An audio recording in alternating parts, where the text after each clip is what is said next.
I perform a abort to see the result. I found a multi-thread encoder, and I had set it to x264 color format.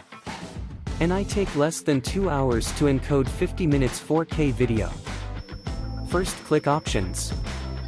Select Preference. Select Threading. Change 0 to 1. Click Save. When saving video, click Change in Compression section. Select Lagarith. Click Configure. Click Multithread.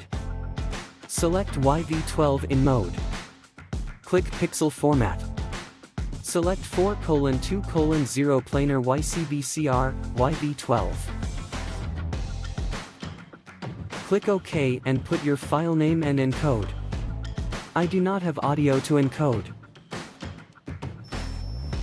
Duration show 1 hours.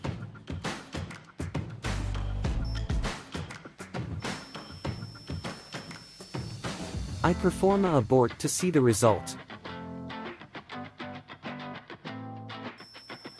I got the same quality.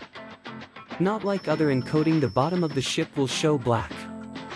Thus recoding down this video to remind myself.